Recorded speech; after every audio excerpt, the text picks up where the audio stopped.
সময় একটু দেরি করে কবুতর ছাড়ার চেষ্টা করি। সানফ্লাওয়ার সিড দিচ্ছি, একদম ছিন্ন ভিন্ন করে নিয়ে গেছে। এটাও ডিম দিয়েছিল, এটাও এনেছি হাট থেকেই। এটা হচ্ছে একটা মেল কবুতর। আসসালামু আলাইকুম, শুভ সকাল।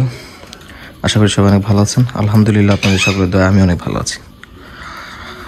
তো আমার এই সিরাজির ফিমেলটা কম বেশি জানেন যে এটার ডায়রিয়া হয়েছিল, এরপরে এটা ডিম দিয়েছে। তো ডিম দেওয়ার পরে এটা খুব দুর্বল হয়ে গিয়েছিল, তো এটাকে ট্রিটমেন্ট দিয়েছে, আলহামদুলিল্লাহ এখন সুস্থ আছে। আর এদিকে হচ্ছে অ্যান্ডালুসিয়ান পোটারের সাথে ব্লু ম্যাকপাই পোটারের পেয়ার আপ করেছি। একটা ব্যাড নিউজ হচ্ছে যে আমার এই লক্ষা পেয়ারটার মেলটাকে কিছু যেন অ্যাটাক করে নিয়ে গেছে, একদম ছিন্ন ভিন্ন করে নিয়ে গেছে। এটাও ডিম দিয়েছিল, যদি একটু দেখাই। তো সকালবেলা আজকে শুরু করছি এখান থেকে, খাঁচার কবুতর থেকে। মিঠুকে খাবার দিতে হবে, তো চলুন মিঠুকে খাবার দিই। আমাদের মিঠুকে আমরা খাবারে গম দিই, আর হচ্ছে এটা সানফ্লাওয়ার সিড দিচ্ছি।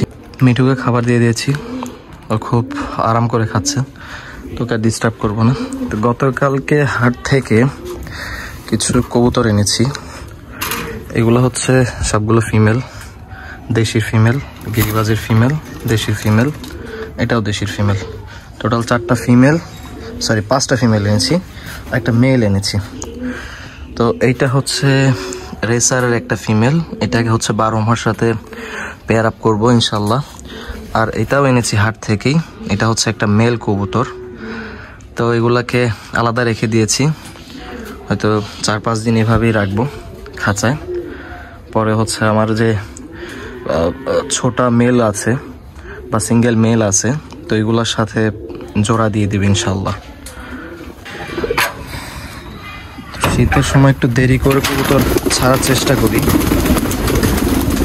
কারণ শীতের ভিতরে আবহাওয়াটা বাইরে অনেক ঠান্ডা থাকে, কুয়াশাচ্ছন্ন থাকে, তো এই কারণে দেরি করে ছাড়ার চেষ্টা করি সব সময়। এদিকে হচ্ছে আমার সেই তৈরিকৃত খোপেও কিন্তু কবুতরে ডিম দিয়ে দিয়েছে, দেশি কবুতর। আর এখানে হচ্ছে একটি গড়রার ফিমেল আর দেশির রাজগোল্লার একটা মেল। তো এটা হচ্ছে ফিমেল, গড়ার ফিমেল, এটাও ডিম দিয়ে দিয়েছে। 2টা ডিমই ফার্টাইল, হয়তো খুব শীঘ্রই বাচ্চা ফুটে বের হবে।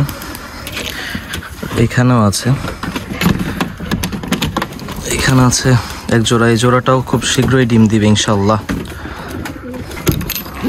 এটা তো হচ্ছে দেশির মেলটা, ওই নিচে যে দেশির ডিম দিয়েছে ওই ফিমেলটার পেয়ার, এটাতে আছে মেবি।